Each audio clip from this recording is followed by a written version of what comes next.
Hello and welcome to Minor Compositions. For the first time recording from the glorious land of Felixstowe, or should I say Feralstowe? Feral story, yeah. Yeah, it's really a place outside of the confines of power and control, It's decentralized. where arts run wild as long as your car doesn't scrape the bottom of the road. Yeah. So yeah, so we're joined this week by Marc Garrett. Um, we're gonna have a little chat because we're getting ready to start rolling out or pre-rolling out, or about what word we want to use. Pre-sale Pre-selling. till end of August. As you can tell, not neither of us are very good capitalists or very good marketing at this work. Yeah, but we have two copies of a book, so yeah, and it's his book, which is very nice. And so we're gonna have a little chat, a little low-key chat about your book, Mark, which is a quite fun read. It's I'm not a beach person. Are you a beach person? Beach. Yeah, yeah. No. I like walking on beaches and I like being near the sand and the sea, but I'm not really one of those type that likes to show their bodies everywhere and run around on the beach. Would you think Although, it'd be enjoyable to like sit on the beach and like read some stories about like traumatic childhood, working class injuries? well, definitely, because a lot of my youth does involve experiences on the beach, so So it was certainly linked directly to it. excellent. Yeah, yeah. And it's funny because most of the book my publishers has published, and thanks for working with us. We tend to do a lot of books that tend to be like capital T theory, serious theory, which is fun. But one of the things I really like about your book and when you look at getting it out there is there are bits of theory talking about class and politics, and we'll get to that. But it's also a very personal story about your life and dealing with putting up with shit of various kinds. And so maybe as a point to start, is sort of what brought you to say, you know what, it's time to put some of this down on a page, time to vomit out my experiences and make sense of it.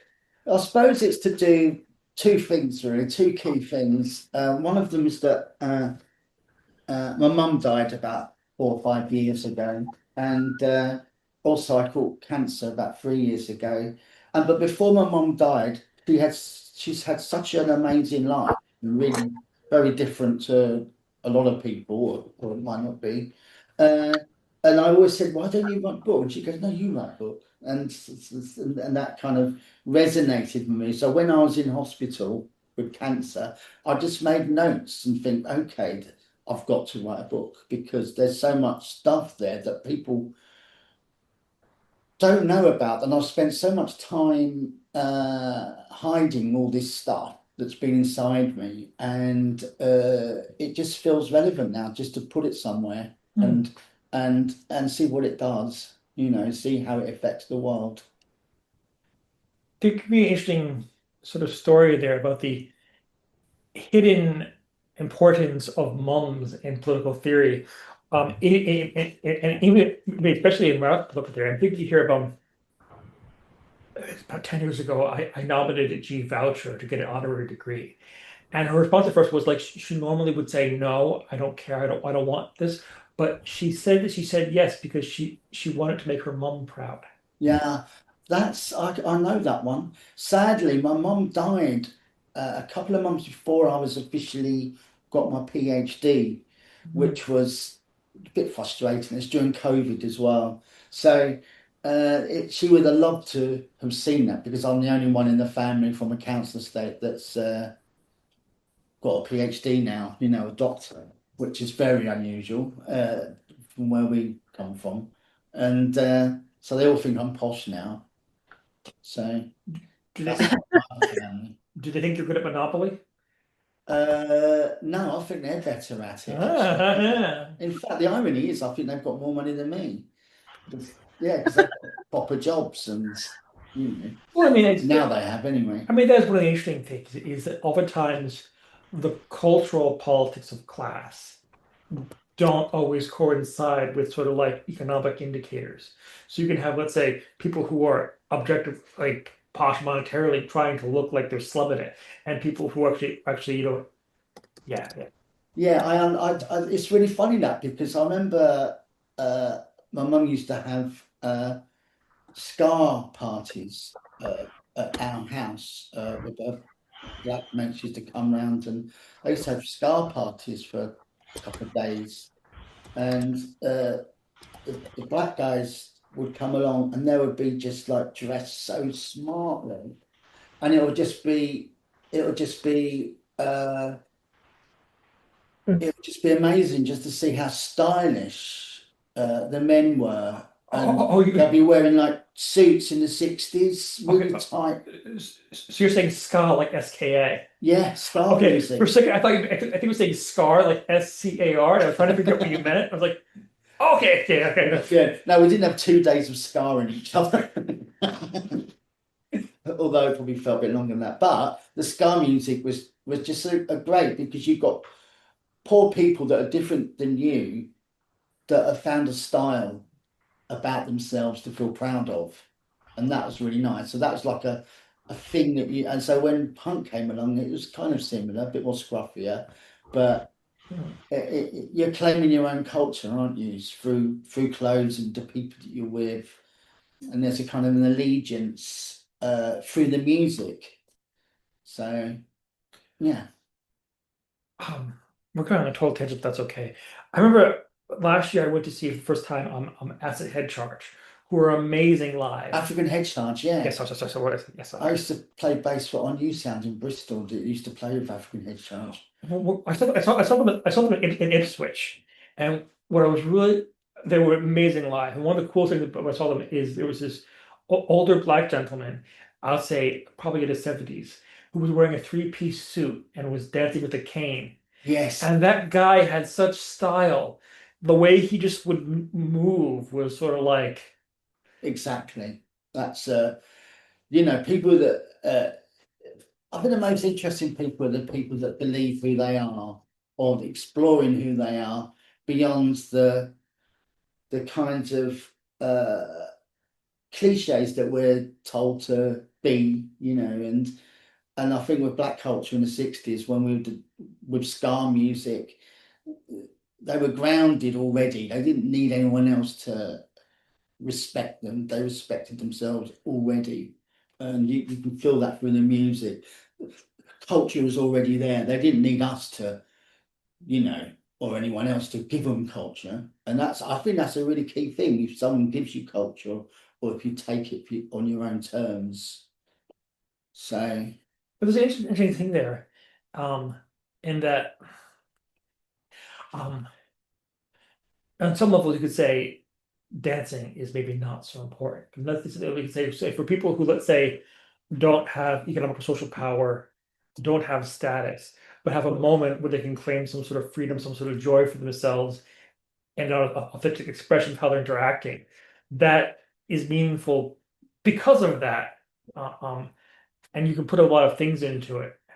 I suppose it's embodied power, isn't it? So it's like you you use your body to kind of claim some kinds of grip, so you kind of connected it. You're dancing on the ground, and you can feel your feet hitting the floor, and with the beat, and you're kind of bigger than just yourself and other people dancing. There's a kind of symbolic and psychic comradeship going on. One of the things I found really interesting about seeing African Head Charge, and we'll eventually get to the themes of your book in some ways, is I'm not usually a fan of dance music that instructs you how to use Oh music yeah. bass. But, and I guess this is particularly a dub thing, because dub is so based on the two and the four of the beat, it gives you a lot of room to play around with the rhythm. You can dance around it in different ways. It doesn't say you have to do this, that you could do lots of things with it. You can find a kind of a balance, a kind of freedom, because it gives you that kind of structure in terms of musicality, but also how you orient yourself. Well, what I used to like, going back to the 80s, the clubs I talk about in the book, you had the punks, you had uh, what were they called? sort of the gays, they used to call themselves macho men, and they used to wear chains, and it's like a disco fetish gay music, and it was excellent. Kind of a little bit Euro as well, and really good to dance to. Then you had punk, and then you had reggae and ska, and that was kind of like including two tone. And so that was a culture claiming its own identity, but also they did look different from each other. And but they accepted each other until the skinheads used to come and raid in the clubs, and that'll end up in a big fight. And yes, that's another story. But yeah, I mean, I suppose rave music's a bit like that. I remember being in Dalston in the 90s, kind of going into clubs when jungle started, and dancing all night to jungle music. Just amazing.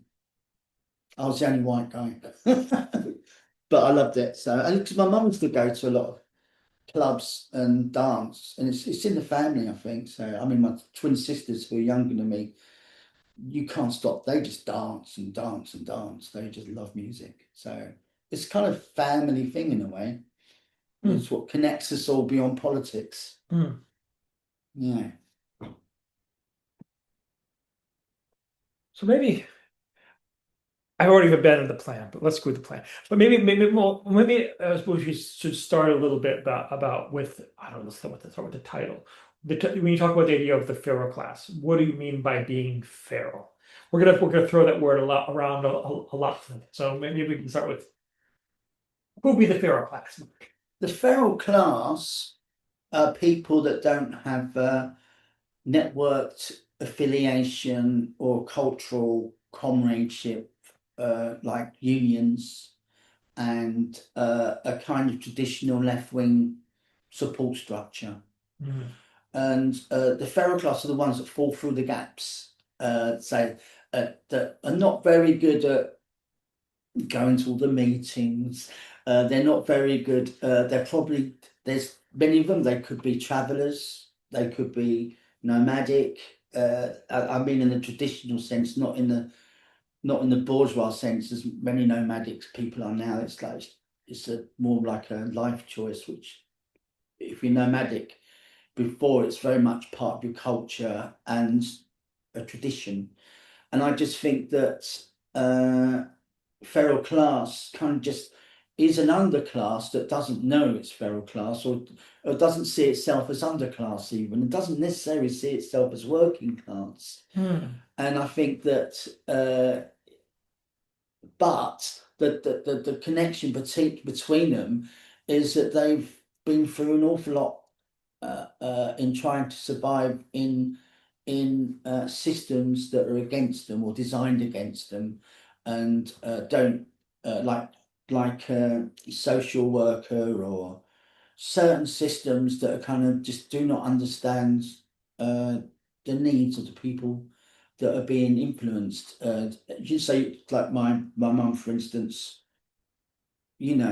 put into care when she was free, and so that is strong. That's feral. mm. And my brother was put in Borstal. He was feral. He was feral before he went there, and we were pretty feral. And so it's kind of like something that people can connect because they're outside of the main infrastructures of or labels. And so I do see myself as working class to some people, but that's when you become much more conscious that you can make allegiance from another working class individual or group. But I'm sure they have their own definitions. Let me give you an example. Yes, see if it works for you. One of the things I've written about and know a lot about is the history of autonomous movements in Italy. And Oh yeah, one of the interesting things is well, part of why you get these autonomous movements are in the 50s and the 60s in Italy, you have the sort of industrialization, particularly the north, right? And then you get lots of people moving from South Italy up to the north into these factory cities, into Bologna, into Turin. And so a bunch of people who previously were working in agriculture, working in sort of rural areas, are going into these factories. And as anyone goes into a factory the first time, it's a bit shit, right? Yeah, definitely. And they get really angry and they're really about conditions, about low pay, all these things, but they aren't integrated into the existing union structures. So you get all these sort of late 60s wildcat strikes in Italy from people who aren't part of the union structure, but will just think, screw this. And so you get this kind of like this sort of different kind of politics where it's not almost, well, let's say domesticated by the union structure. Yeah, I mean, I'm not saying I'm against unions No, because no, no.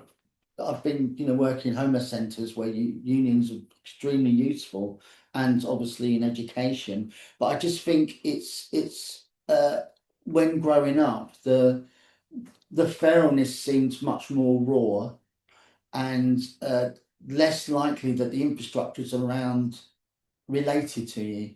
And so you kind of had to just survive somehow when you're not expected to survive. So I just think that, yeah, industrialization definitely, like up north in the UK, uh, where they used to have their own farms and it's all taken away from them, and then they just put in rows of houses and worked in the factory. Well, there's That's definitely a kind of top-down colonial imperialism dominating, of people's lives and turn them into almost like factory hens that go to work in the morning for them, But in a sense, then you've got people that still are out there in the land that had nowhere how could they earn money? That they didn't have. There's a kind of different. I suppose there's also not a stability, but a rhythm that society can offer you, whether you're working class, middle class, upwards. There's a rhythm, and that rhythm is administrated, and that administration defines you. And so, if you're feral, you're not defined so easily, but you can jump in there every now and again, which is what I say, which is why it's feral in one sense, because you're not 100% working class. But with thinking here about your own life history, you're talking about different periods where, let's say, up until the 70s, there might have been, let's say, a kind of social peace between the Labor Party, the working class, and it was a certain sort of structure in the society. And then you start to get a late 70s, early 80s, a lot of that gets torn apart by Thatcherism. So people who are literally falling between the cracks because the cracks are being made wider and wider. Yes, definitely. I mean, I think the cracks are always made wider and wider, whatever government's in place. Hmm. And obviously, definitely Thatcher. But when I was working in homeless centres in London, a lot of the people that I was working with were ex-army and working class ex-army soldiers, and they were just betrayed by the Tory government and just not looked after when they've been to war, and no support structure for them. Hmm. And in a way, I see the homeless as a feral class as well. So they they have to define themselves, although they administratively defined, which is not what they want. They just want help. But in a sense, it's like when you have a PhD, for instance, it's an official label, and you're automatically unquestioned, and it becomes a status thing. But if you haven't, then you're not defined as good, especially in academia. And I just think that's what I've always felt like, before I got the PhD, which was nice to get it. But in a sense, most of the people that I know, and I've known academics and people that are non-academics, there's a lot of people know an awful lot of really interesting things, and they don't need a PhD to know it. So yeah, Yeah, yeah. So a lot of the book then is sort of starting from, let's say, your experience as an artist, as someone who's growing up in a sort of, let's say, kind of an ambiguous class structure, trying to make sense of a world, get along in a world that is basically not recognizing your worth and value. yeah. I think it's difficult because when I was younger, I think I made the decision to be an artist when I was about 13, but I always knew I was beforehand. because all the drawings I was doing and all the strange things that were going on, and I think that what really made me want to be an artist, which is in the book, was when a teacher at the school ripped up all my drawings in front of the class and said, "You should not be doing this in slow motion." And my mum, like I said in the book, my mum went down there and hit him. So that was, which I was quite happy about. Go, mom. My mum, yeah, she clobbered, and he was like really tall to jump up and punch him. Anyway, Well, I mean, well, mum was a fighter. That's the other thing well, to remember here. your mom is a quite wonderful presence in the book. She appears multiple times, and usually in a kind of encouraging, protective way, even if not traditionally protective or traditionally, let's say you don't do all the sort of like the usual mom things, but you do the important mom things, like in this case, punching the teacher who's being an asshole. That's it. Yeah. I mean, and also we were allies because we were always fighting against my two dads that, she was fighting against the rest of the family fought against the men and the fathers, and that's obviously why, she wanted to call me Marcus Brutus, the patriarch killer, when I was born. So and that stayed with me. It's really weird how that's like a tattoo in my soul, and that's exactly what I've been doing all my life. Not killing them literally, but challenging them instinctively wherever I meet them. And you meet a lot of them in academia. And I'm always happy to argue with someone who thinks they're extremely intelligent and have vast knowledge, but that knowledge is given to them, it's fed to them. But if you just step outside the comfort zone and explore a subject matter that they haven't studied, they really are in trouble. And so what happens is it's about trying to explore a mid space that isn't reliant on being proven that you're right all the time, because there's more to it than that. And feeling you're right and I'm the best Marxist or I'm the best this or I'm the best that, it's so irrelevant because it doesn't actually change anything, and it makes you feel better when you go to really interesting conferences, which actually are interesting, and I've been to most of them have been interesting, but do they change anything? No. All they do is change the status of the people that go there that have been told to waste all of the planet to go halfway across the world with thousands of them going to one place and yabba yabba yabba and then go back again, and then they make stronger connections in a centralized way. And so I've always been against that because it's so not, it just doesn't, what can I say, it just doesn't break down the hierarchies of what they're discussing. So what you've got is a process that needs a hierarchy to discuss it, which I've always found ironic.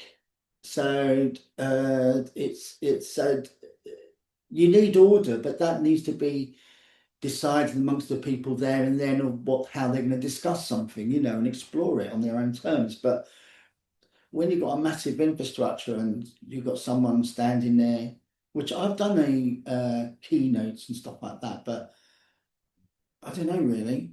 I don't know. There's something wrong with that way of working. I feel that is so isolating.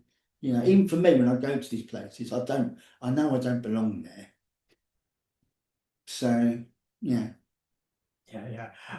We could have a long conversation about the very, very crappy politics of the academy and the ways in which people will fight very fiercely about very little. There's some brilliant people in there as Yeah. well. There's no point, I'm not trying to tell them. It's, as we know, it's the systems and the way that the hierarchies run them. It's the main issue, and how people believe their own. What can I say? Their own politics to mean something in a way. Believing your own press, I think, is a bit what it's like. Like Sex Pistols believed themselves, you know, to be something more than they really were, other than just free bars, you know.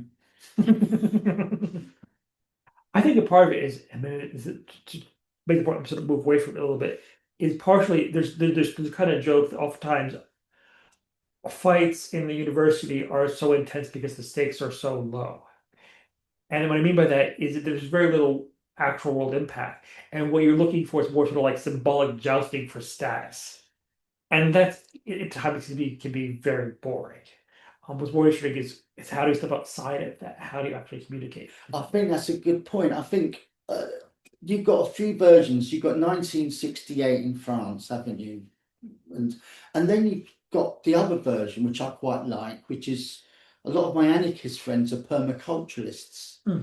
And the way they work is much more positive, where it's not about having a revolution, when basically you're just going to get loads of nasty men dominating again and beating each other up and the usual crap they do. And then, or you're going to have a much more equal society, like in Java, you know, where they're using a feminist critique to explore the community. But I think permaculture has a touch of that as well, where it breaks down systems to explore how to uh, deal with the specifics of gardening and nature. And to me, that's much more connected because people can be allowed to get their hands dirty working together. And I think that's when people are really happy, when they're mucking in, and Hmm. rather than pretending to be something. So Hmm. everyone pretends, and I think it's if you pretend in the way you want to pretend rather than being reshaped by someone else. Hmm. And the way that I mean, I know I like to write political theory or do theory is you do the mucking in, you get your hands dirty, and then you learn from the thing you're doing and try to sort of come up with something based upon that. This is something did you ever know David Graeber? I talked to him online a few times, but never personally met him. He would call this like low theory. So basically, you Oh just yeah, like Kenty Walk does that as well, doesn't he?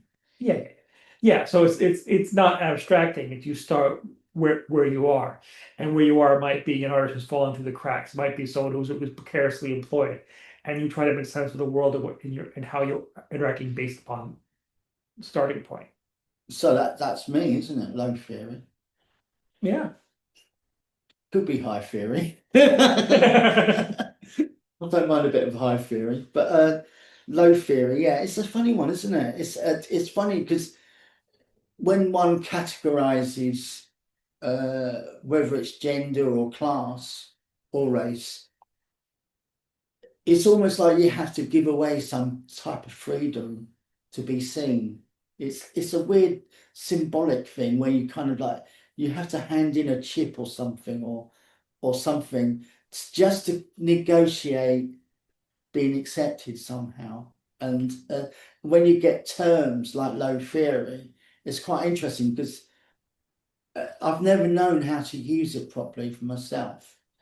But only because it's been allocated. It's not necessarily I'm against it because I understand what's being discussed around it, and but in a way, it's hard to know it when it's not your term. Hmm. It's which is low theory again. So the irony is But strange. that was a quite evocative line you just used. The idea that you have to give away a kind of freedom in order to be seen. Yeah, And it's interesting because oftentimes I think people will go with the idea that sort of representation is important. It is, but also representative that in that freedom also involves a certain letting go of a certain freedom. That being that almost not being represented and is or not being seen is a kind of freedom in itself because it's you're not bound by that by being seen. And maybe that is kind of part of the idea of being feral, is you're outside of the cracks of institutions, you're outside of representation, and therefore you aren't as contained by it. maybe I'm going high theory now. Jeez. You mean contained by what? Well, there's a certain way that he's saying that being seen involves a loss of freedom. So that loss of freedom is kind of it's kind of containment. Yeah. See, that's interesting because I've always seen myself as a captive. Hmm. And when I see animals in zoos and stuff like that, and I'll see prisoners, I see them as captive. But I mean, like I've always felt like I'm in an open prison, so I can go out and walk in it. But there's things that are going to happen that relate to the condition at the time, especially on a council estate and two violent fathers and all this kind of stuff. You are a captive, and so what happens is that you have to redefine your freedoms in those terms. And some of those freedoms, like you say, they're secret. You have to really keep them close to your chest. And other freedoms are very, I would say, relational in one sense, where you go and see your friends and you discuss how to uh, move on from where you are somehow. Well, I'll give you a personal example. My son Gustav, when he was maybe 3 or 4, one day all of a sudden says, Dad, when I grow up, I don't want to be a man. I just want to be a Gustav. And now, maybe I'm reading too much into it, but you almost seem to realize in a certain way that being a proper boy or being a man was a certain kind of restriction. You have to do this. You have to do this. And yes, we go in the whole history of how that comes with certain kinds of privilege and power and all these things. But it also is a kind of okay, now I'm going to cancel myself here. I hate Ayn Rand for many, many reasons, but she has this one quote very well where she says, "A new a leash is a noose with two ends." And the idea there is that when you're controlling someone, you are also, in fact, restricted and controlled by the operation of control that you are involved in. So having power is also having a negative effect on the person who is exercising that power. Which is very binary, isn't it? So it's almost a bit, it's to me, that just sounds like, I don't know, sexual role play or something, where you've got the kind of weird play thing that shouldn't be allowed to be in real life and just should be amongst certain people that enjoy it. And that's another thing I find interesting when freedoms spill out into uh out of where they're encased normally, interesting things happen. And I think that and people get tested by it. And I think new freedoms can come out of things that were once suppressed, but also people can get hurt at the same time. And I think about being a man regarding what's your son's name again? Gustav. Gustav, good name. And Victor Gustav Metzger. all right, well, there's also a good German band called Gustav that I quite like. Oh. So. I suppose, yeah, I went through that kind of stage that I didn't really want to be like the men that I saw around me. And I just, I was, I didn't discuss the things they discussed, the way they treated anyone, let alone women. It was just so opposite to how I wanted to be, which in a way helped because you use the negative to define that you just don't have to be like that. And to be honest, mostly it's even though I had male friends, it's always been women that have taught me things about myself a lot more.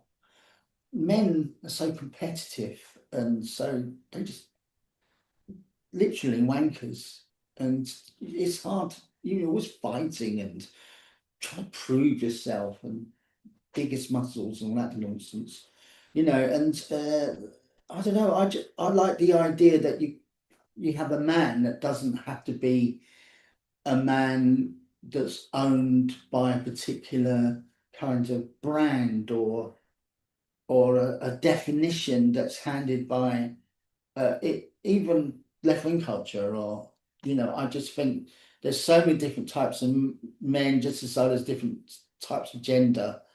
It I think if people are introduced to that, they can find themselves, but they're not. And and that's why a lot what's happening now, that a lot of transgender community, uh, it's really a rebellion against the male. And the best place to be rebellious against the male is to redefine your sexuality, because that's a power of embodiment, isn't it? So you're re-owning your circumstance, and it's which is a journey in its own right. So I understand that not as a transgender, but I understand it in that I don't want my soul to be owned as this one thing. Were you ever a fan of a band, the All Pairs? Yeah, I love the au pairs. Because one of the things I really love about them, and um, uh, they're actually reforming next year, which is gonna be a lot of fun.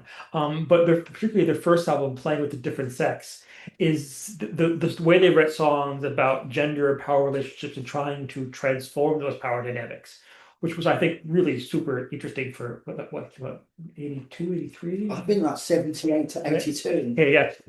but that's a geek talking. So No, it's also still music. thinking with I like thinking of the band. More recent punk band from Bristol put out the album Joy and Active Resistance. Who? Idols. Oh, idols, yes. They're a very good example of people that are critiquing their own sexual identity, especially their lyrics.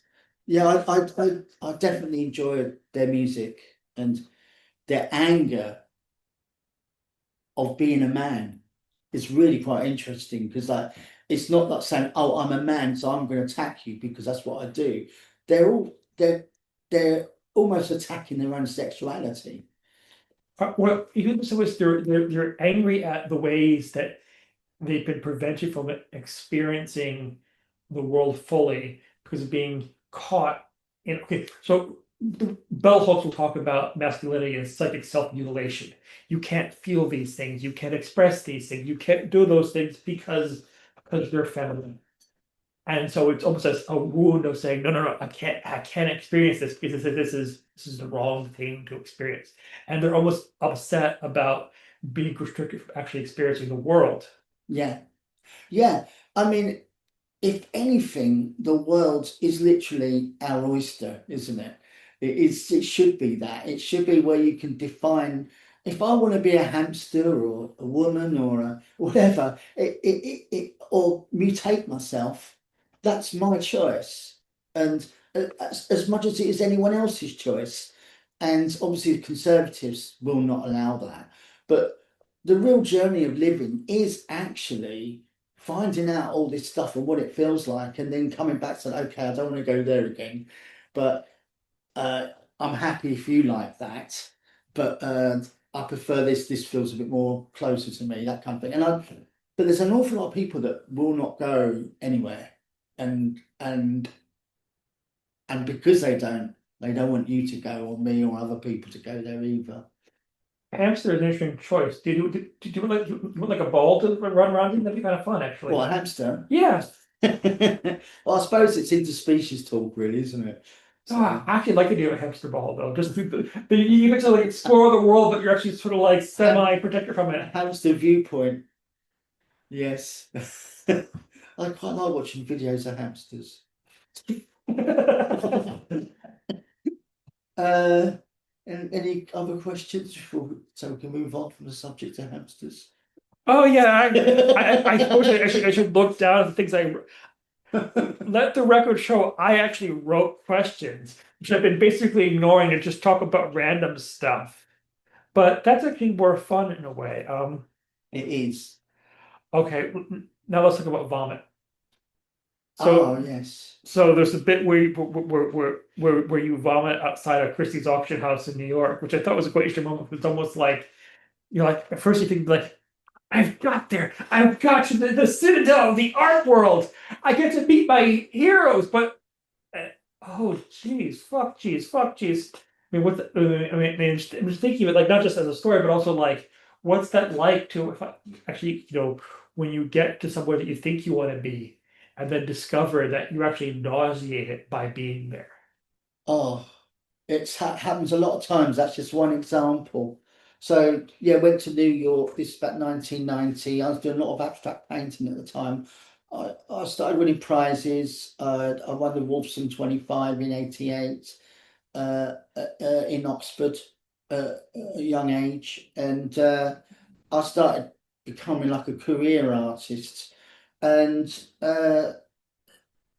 showing people like Bridget Riley and all that kind of stuff. And then I went to New York to look at abstract art like Pollock, and also look at other artists that are quite well known, but in Christie's. And I sat down, and you've got these American men that are really smug, that they're doing really well in the art world, and they're so kind of like matter of fact, and oh, we should see this because blah, blah, blah, blah, blah. So you go, oh yeah, okay, thank you, let's go there then. And they're just so confident, and so irritating. You do want to pull their heads off. And so basically, you go there, and there's loads of people like that, Hmm. smug, confident, rich. By rights, I should have just come through the back entrance and served them drinks or something.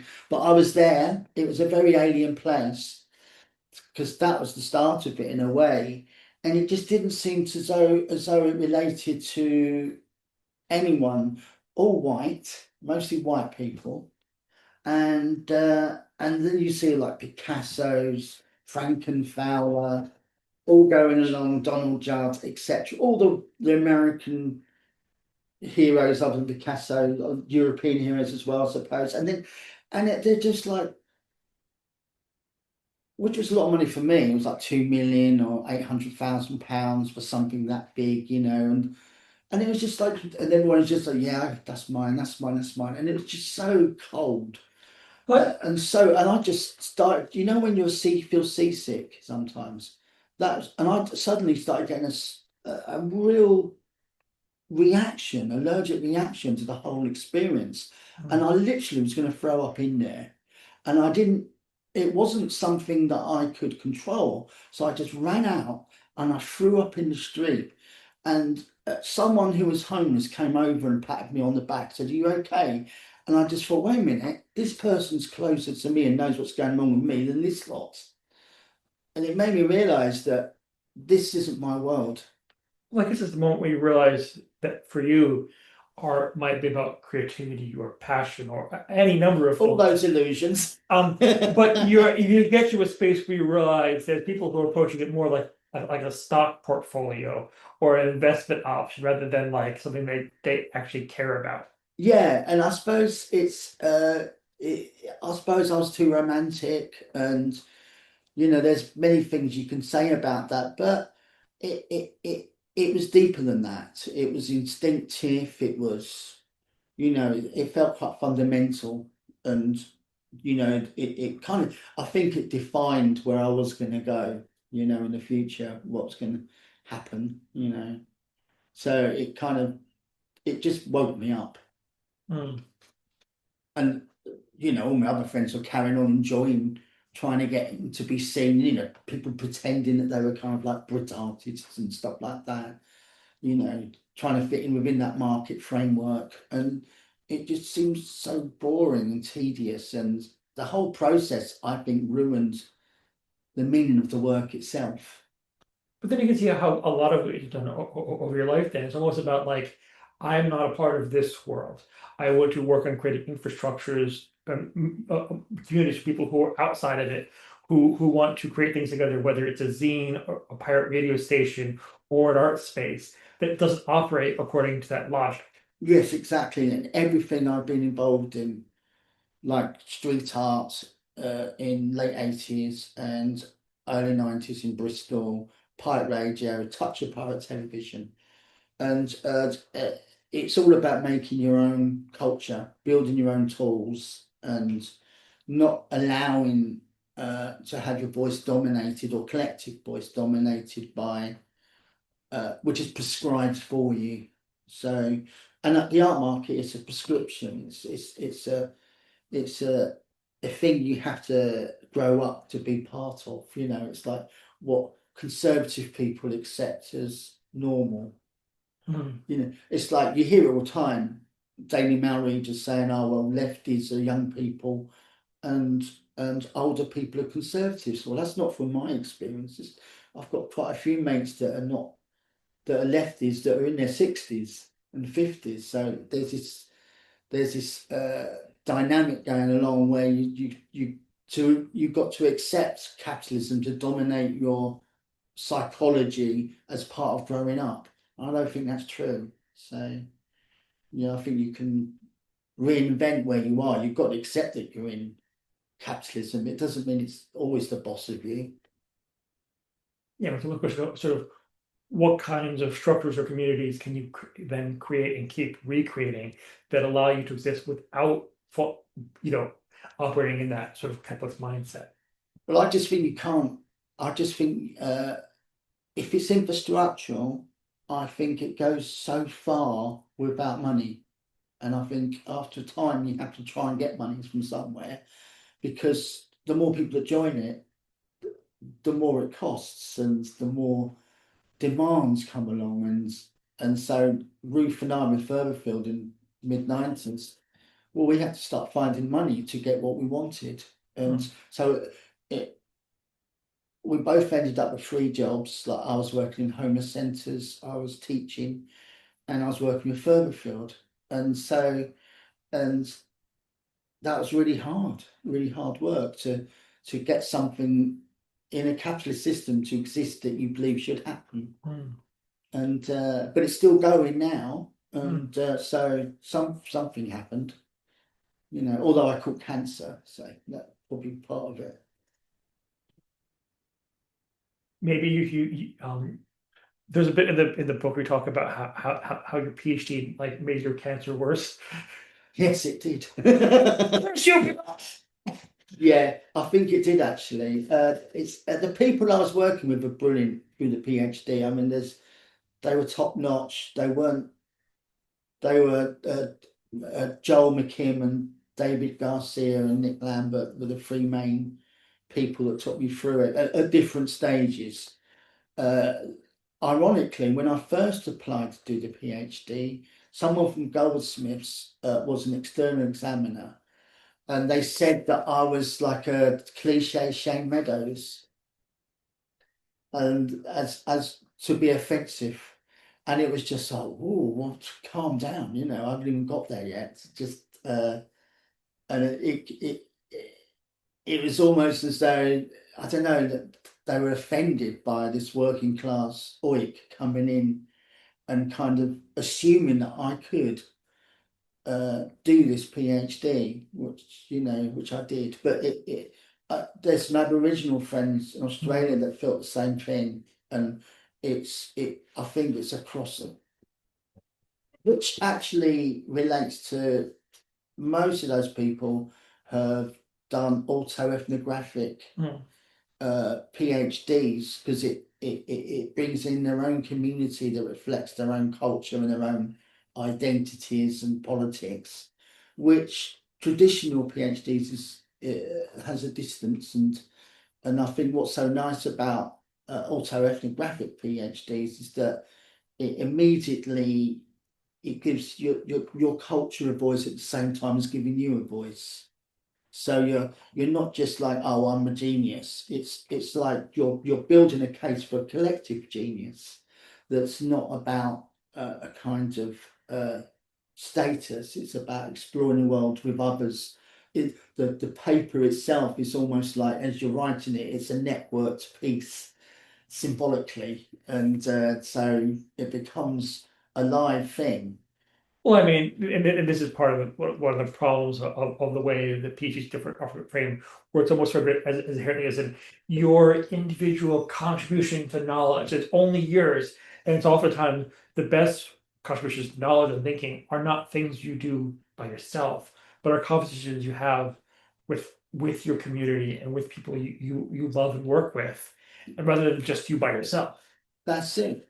I mean, I think that's interesting love and work with because I think through the years you do grow allegiances with people, affiliations, and people that accept you, and and you're working through. But what it grows and it becomes a community, networked community, because it's not all in the same place. And I find that really powerful because it, you form allies that you can mutually kind of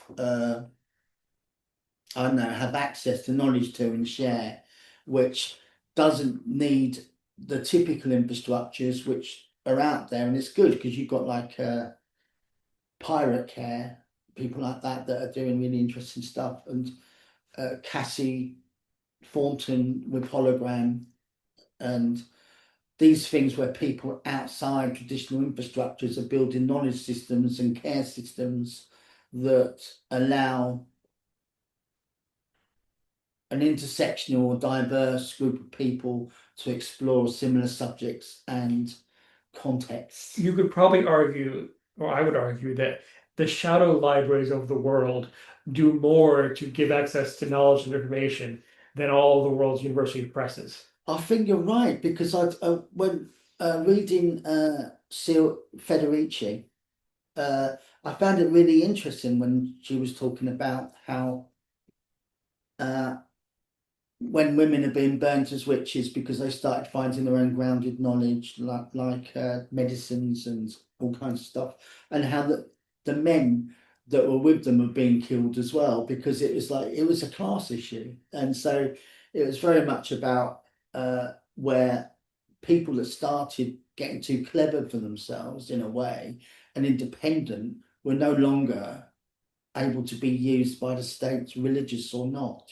so it's I really found that an interesting link by Federici where she brought class into witches being killed or women being killed when they weren't really witches kind of thing. They just had knowledge and they were independent and Well, be exploited. yeah, in a way, it was not just about witchcraft or not witchcraft. It was about imposing again those lines of control and boundaries that could be policed Exactly. Yeah. more so than whether people actually were witches or not. Yeah. I mean, everyone knows someone who does astrology, don't they? Or do something weird. Like I've got a friend of mine that speaks to spirits and stuff, and I don't know what to think about that, but I like it that they are, or they're doing it, they believe it, because I feel that it's a kind of out of the box thing that's not considered. It's always been, this kind of like nutty side of life that people don't see, like scientists around and but actually I see it as a way of people finding out who they are and feeling things. They just need different things to touch something. Well, the way you find it is to say, oh, yeah, people go, astrology is not real, and economics is. Yeah. Well, we know that economics is just abstract nonsense that's flying around. Oh God. Yeah. Maybe what we should do before we spout more of our own abstract nonsense is we should see if the assembled folks who are have been listening us witter on for some time have anything you want to ask about rather than me just ask completely random questions in various orders. Any questions? No, it's okay.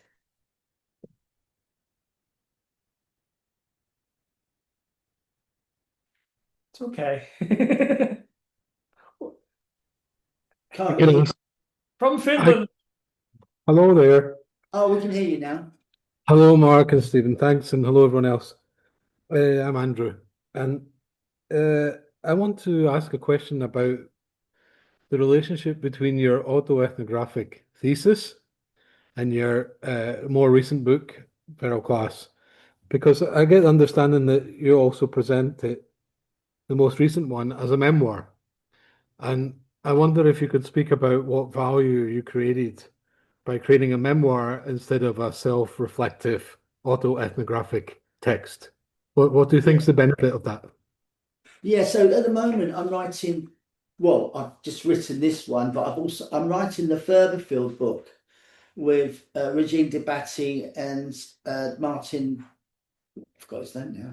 Terrible, he's gonna hate me for that. anyway, uh, but what, so the way I can deal with that mentally is that I spent most of my life working with lots of people and kind of like creating peer projects and always thinking about their work, you know, and to a point it was getting bitter. I was getting bitter because we've got people now that are in the Tate that we showed in exhibitions that were once seen as radical but now seen as part of the establishment. And I've got no bone to pick with them, but it's like I haven't got a Wikipedia page. No one set up a Wikipedia page for me and on my behalf. And it's like, and I notice these things, you know, not I just notice them and I just move on. But the thing is, it's like, wait a minute, I haven't done anything for myself here, and there's no point being bitter and expecting other people to come along because they've all got their own lives and they're all trying to survive. And I just thought, okay, well, I'm just maybe I can be a bit selfish here for a change. And I mean, we're always selfish, but this is a different slant. And it just felt that it was so important because it made me less bitter. So in other words, Mm. what I've done, rather than all this stuff that's been inside my head where it's got no place to be, in a way, the people that I've worked with through the years can now see a part of me that they didn't know. And then and it might explain a few things as well. That they might think, oh That yeah, that's now we know why Mark's like this. yeah, I was going to say that it sort of extended the frame a bit, right? So if people have known you for the platform work and collaborative work, professional work, they may not know where you're coming from and where your values came from. And I think the role of memoirs somehow give you an opportunity to write about those things, which are the foundations or basis of your career, your life work, and helps people understand where that came from and what Definitely. drives you, and especially as you if you made such a good and strong claim for filling gaps and offering a working class perspective in a professional field which is often dominated by another class of actors, and so a marginalized position that you help fill in the gaps because no one else will do that for you, as you say, right? And No, and it's very and the thing valuable. is, I expected them to do it, but they didn't. And so, in a sense, it's just an illusion, isn't it? Because if you are coming from a particular class that's not using the same languages necessarily, which are kind of like or trigger words that define that you relate to certain people. You Mm, know, I could go down the pub and get drunk, and I can get on with anyone, mm, but that's because I can get on with anyone that's not middle class, below working class or lower, and that's a skill. You know, that's how I can get on with homeless people. But mm, if you mm, take me to somewhere like Ars Electronica and stuff like that, mm, they they don't know how to frame me, you know, because they, you know, I remember going to one conference and I said, "Oh, I'm really interested in making people that are working class having much more access to media art culture." And one of them goes, "Well, I just do not understand what working class is." And this was a Marxist. And I just thought, fuck, what is going on here? I thought this was an ally. So I just mm, think that, you know, and as we begin to realise that you've got local class, then you've got international class, and then you meet up in between and form alliances in that sense. But in another sense, you do have to look at your roots, you know, and redefine from that perspective to really know how you can relate to the world afterwards. And mm, I think feral class, in a way, deals with that for me in the book. mm. Could you argue then that despite your close consideration of where you're coming from, your sense of roots, Despite that, you've managed to cross over many different spaces, and the feralness that you're speaking of is actually the fact that you don't care about any of the boundaries. No, It, it reminds definitely.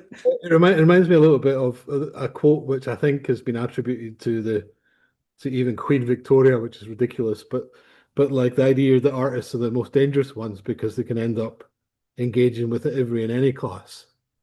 And Yes, that's and I find that really encouraging as a, despite the fact of where it comes from, as a quote or attributed quote, at least, the idea that there's a creativity that's nourished somehow through arts practice or whether it's professionalized or not, but a creativity which allows you to transcend any borders and speak to anybody and find a way to relate to anybody. And that in itself is the unusual and dangerous thing. yes, I think you're right. And especially if you're transcending particular rules that from top down that need to be respected by those that are putting those rules there. I think what you're doing is that you're deconstructing that relationship and you're building you don't need you just don't need those people as much as you thought you did before. Mhm. And I think what that with artists, and I think musicians or sex workers or whoever, uh, you're always on the edge, and you have to formulate a set of skills to find how you can jump back in again and get related to, and it's never it's never a one or the other, I don't think. But I think jumping back into the everyday life, artists are always seen as a bit strange, aren't they? And a bit odd, and you can't quite trust them, or they're going to sleep with your loved one or something. There's always like weird things that they think of, and maybe some do. But I just think that beyond the artist, there's a spirit. Like, say, for instance, you had the 60s, you had punk, you had drum and bass, jungle, or you had art within a framework of art markets or art world. But Mhm. or writers, certain writers like Graeber and Haraway, and I just think that the spirit of them is art in one sense. That it might not look like art, but I think where you meet up with people is that spiritual kind of connectivity that doesn't need those infrastructures to necessarily justify that existence. And someone's creative and they've got an imagination if they're not reading the Daily Mail, for instance, or because you're not having your brain squashed within a particular framework or very narrow prism, Mhm. where artists, whoever they are, always challenge themselves and challenge others. Not always deliberately. It doesn't have to be political, but sometimes by behaviours. But it's interesting that so for instance, if what makes artists dangerous is the willingness to cross boundaries of class or nationality or different communities, what happens when you're trying to canonize a dangerous artist? Let's say, for instance, surrealists. All of a sudden, they become surrealism is important in French art. So the way you neutralize the art's danger is by putting it back into those big categories, back into the boxes rather than allowing it to continue slipping through the categories. Yeah, I think anything dangerous is left to history, isn't it? And so it's like you can't really have it now. You can't have your freedom now. You have to suffer and all these cliches before you can actually have that recognition, unless you're privileged or you're lucky.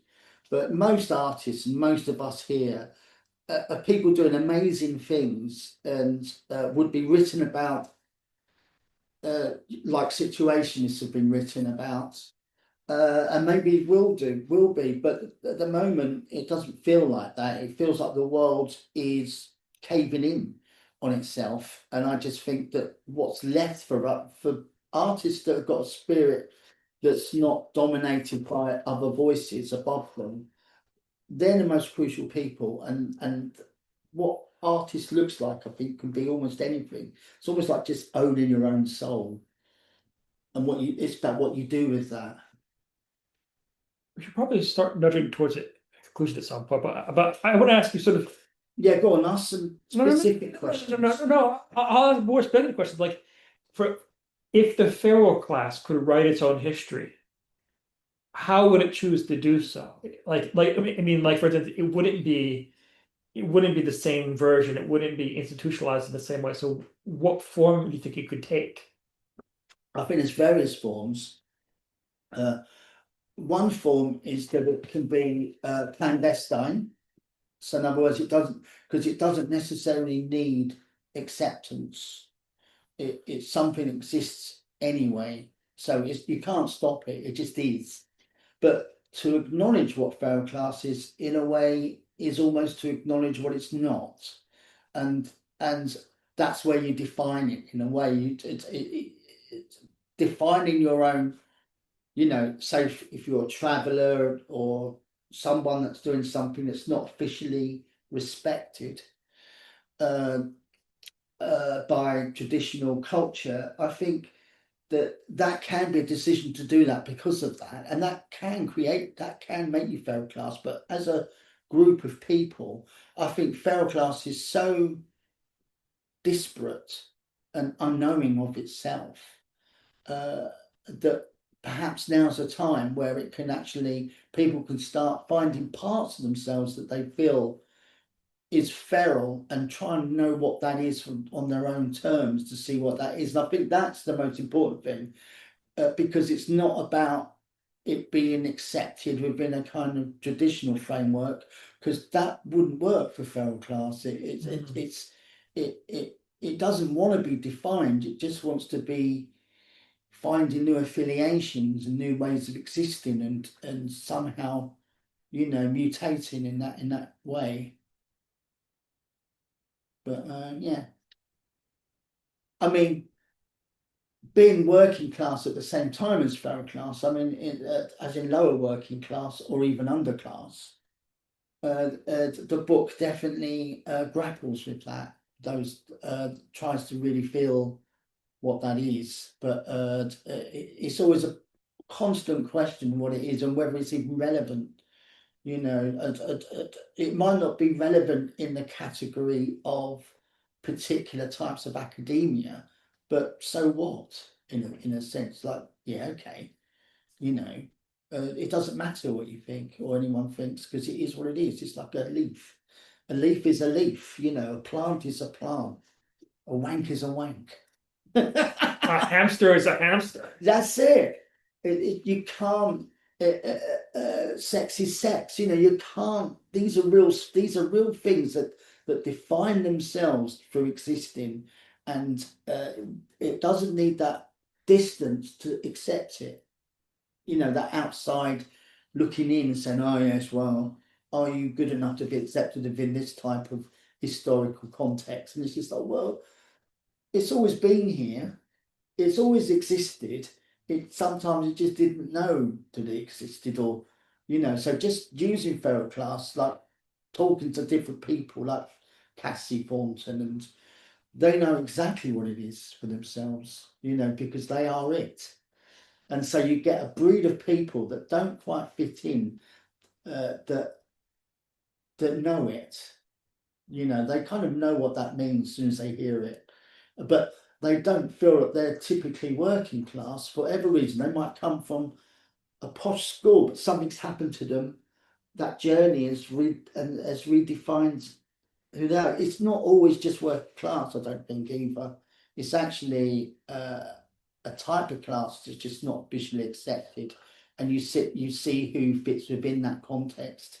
I mean, what I particularly like about the idea of feralness is that the feralness can be that which was domesticated, which no longer is. Yeah. And so if we're going back to, we're talking about sort of the ways that to sort of draw on those lines of control the boundaries, right? For instance, like with witches. sometimes you might have okay, Jack, and then you find out you're on the wrong side of the line the next day.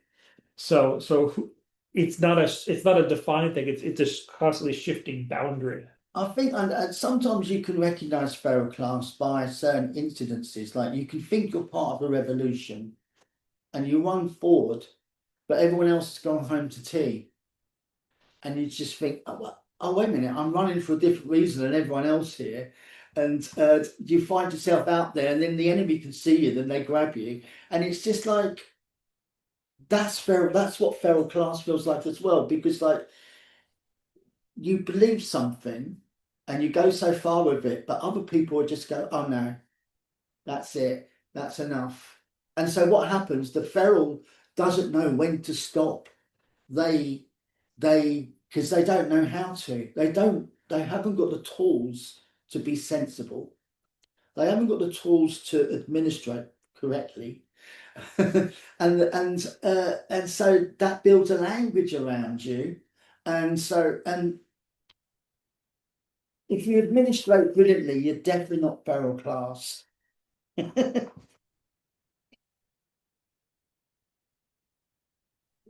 You encourage me to say something because like the feral, the escaping of the system, you might even say, or the authority structures. I get that feeling. And that doesn't mean you're skillless or unable to administrate or do bureaucracy. The difference is you're doing it for yourself under your own terms and for within your own sort of value system. And so like I don't want to think that just because you're feral, you can't do your books, you know? Oh, definitely not. I mean, but what it's done, which is it's what I like about it is that it's allowed a different conversation that's not, which is much more closer to, I think, a lot of people really are, you know, because like there's always been people have always got confused and say, like, are you working class or not? And some people just think, oh, I think I am. I don't know. Or I'm definitely middle class because my parents put me into university or paid for my fees or whatever, you know. And but in a way, I don't see feral class as only just someone who's poor. I think a feral class is someone who's gone through a process of realization, and that can be trans culture. It could be anything. It could be someone who's finding themselves that that they fancy other men or something, you know. And what does that? Because gay culture is pretty feral, you know, and you that when you go into a gay club or gay toilets, it's pretty wild in there, you know, and that's feral from what I've seen.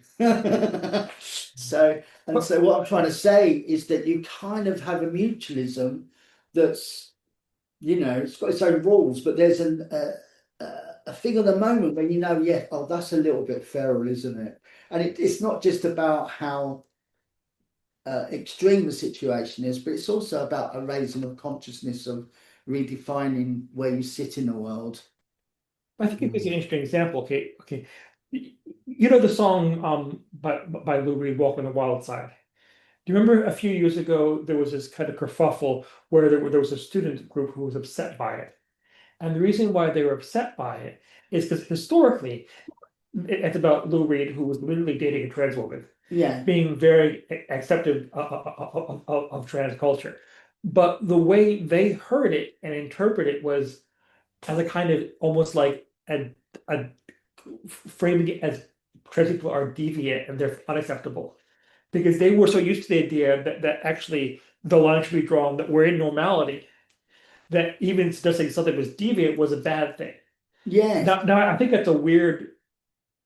I both understand it and don't understand it. First, it's like, how would you think but it's almost like if the line has been redrawn, so you're just you feel that you're inside the norm. This is weird to you. Like I understand why they'd be like, oh, yeah, we're not in.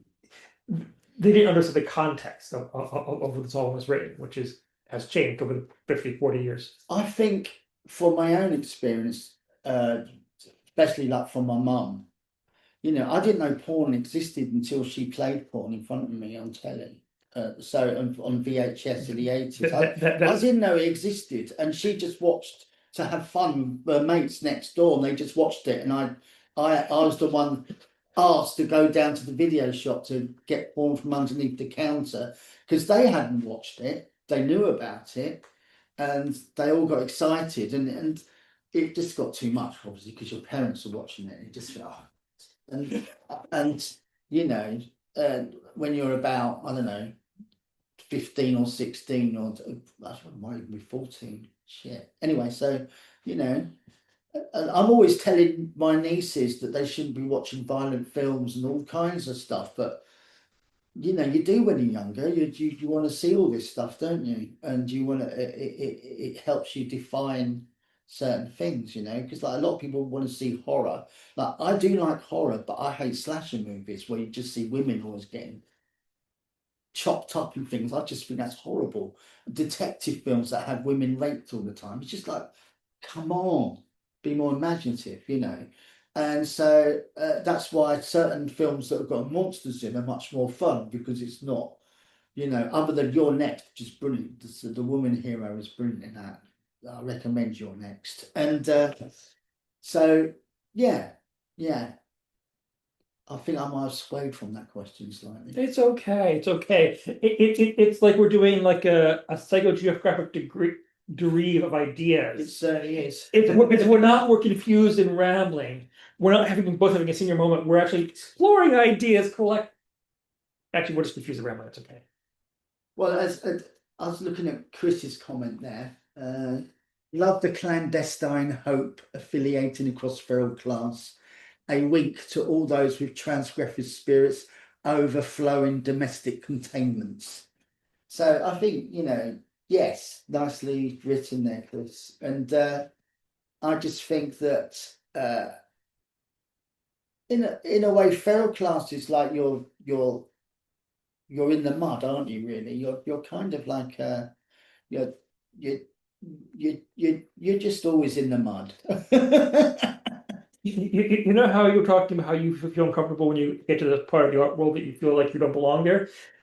I should have said this aloud, but I always feel weird when in publishing where I have to go to like marketing and sales conferences, but I have to be like, okay, now I'm going to be very clever, and it's funny because I hate those places, but I do it because I want to do it for my friends. Definitely, this is it. That's why that's exactly why Furtherfield exists.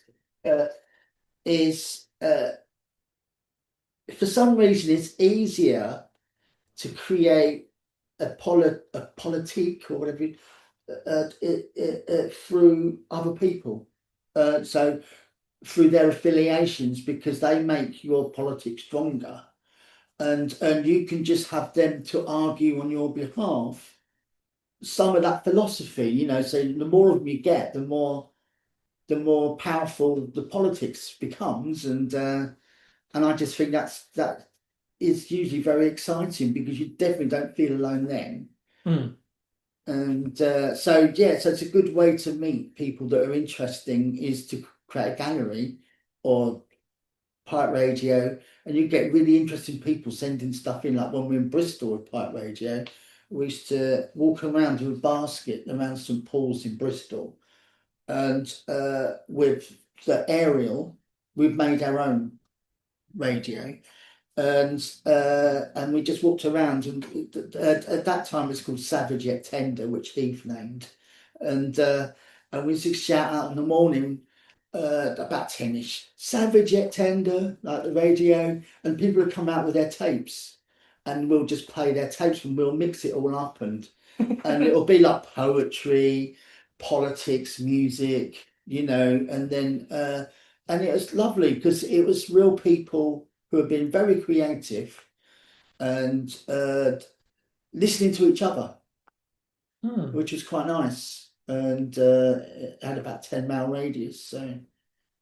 So yeah, it's interesting. So then just by setting up a facility for other people to explore their own creative identities in the way that they wish in one place, it's actually a really good way to get to know interesting people that have similar viewpoints. a feral class, I think, is another way of doing it, because I think people they don't necessarily have to hand in a pirate radio tape or anything. They can just read the book and see parts of themselves, and you just know that there's so much that all of us have experienced that we're never going to put into a book, that we can read someone else putting it out there and say, "Ah, yes, yes, I've been there."